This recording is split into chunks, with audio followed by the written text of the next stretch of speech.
Hey guys, Coach Doug here. I was asked for some advice on dealing with a lockdown in one of the comments on the half guard passing.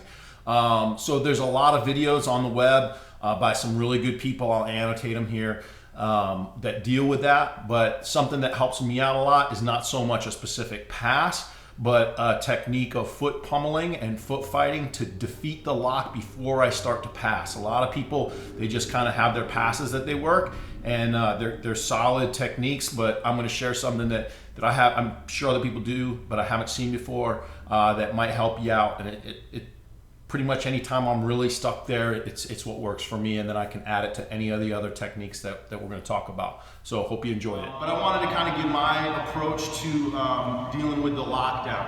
All right, so when my opponent puts me in the lockdown, and Colin, please make sure that you can see what's going on here with the feet, and if you need to zoom in, that's fine. Generally, I'm still looking for the underhook. Okay, and two of the best postures to deal with this from are from my basic position with the underhook, or even the double underhooks. So if you have a good from the half guard passing video, if you have a good outrigger pass, you're good. And then another game to really understand well is the cold shoulder game, where we're here and I'm here. With the cold shoulder, my knee, you can see my knee, or maybe you can't, but because we're both wearing black gis, but I didn't have anybody with a white gi, but that's where my knee is.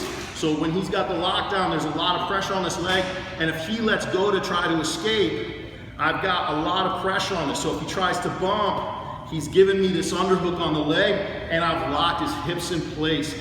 So understanding these two postures, from the outrigger with the underhook and the cold shoulder, is a really great place to start. Okay, from there, not a lot changes, except that for me, so switch on the leg here. So some people like putting this hook in here to make space, and that's been taught, and that's solid. I find that against bigger guys, it gets my hips up a little bit too high, and I'm not able to really maintain my position.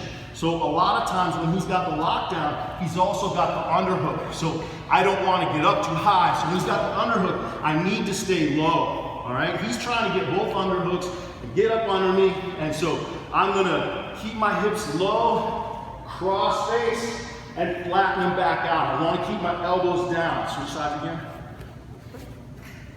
Right? If he had, this is kind of worst case scenario, he's got the underhook. Cross face, flatten them out, get the elbow down, kill that underhook. I go elbow to hip. All right, now he's got this, and he'll try to use it to lift me up and get those underhooks.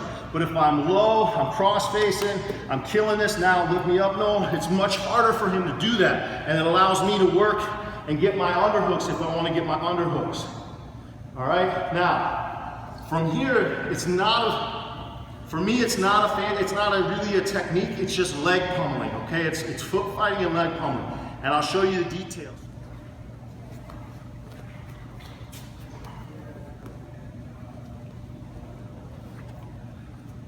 So lockdown, right? So he's got this lockdown. Colin's a big dude, he's getting the underhook. He's trying to get up underneath me. So I get my cross face, flatten him out, get him flat, right? He's putting a lot of pressure here, but I'm gonna bring this foot underneath his heel, right? I'm gonna bring my heel underneath his calf and pop this off. Now he's trying to reacquire this. It's very tough because I've got that heel in there. Now look, I'm keeping my heel in his calf, and I use my foot, the ball of my foot, to push that off, which allows me to get my hook out.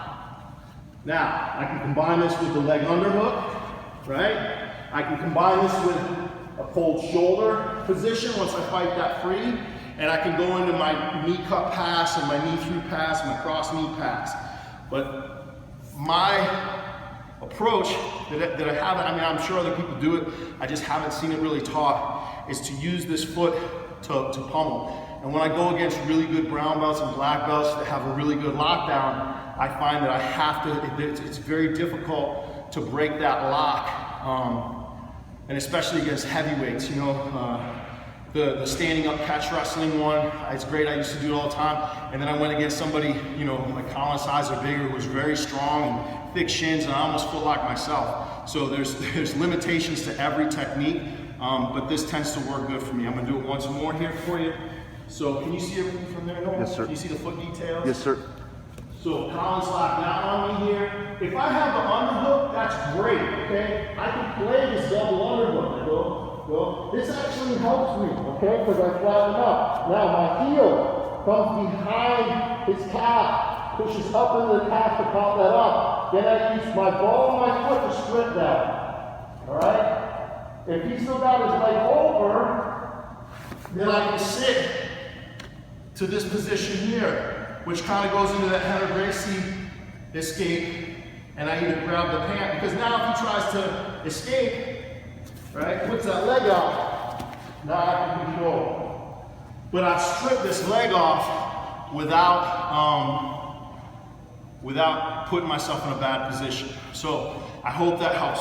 Use your heel in the back of his calf to pop that hook, and then use the ball of your foot on his foot to clear that, and then your windshield wiper in his back leg and getting the leg underhook. So combining it with the outrigger pass and the cold shoulder series really helps a lot. For me, it works best if I defeat that lock before I start doing anything, because then he gets a little desperate and he doesn't really have anything to explode with, because I'm like a wet blanket on his hips, covering his hips. So hope that helps you. Thanks. As always, if you enjoy what you're watching, please subscribe, share, follow, comment. Any kind of feedback I can get from you guys is great. I enjoy it. I love sharing this stuff with you guys, and enjoy getting notes back on how it's helping your game and so on and so forth. So see you soon.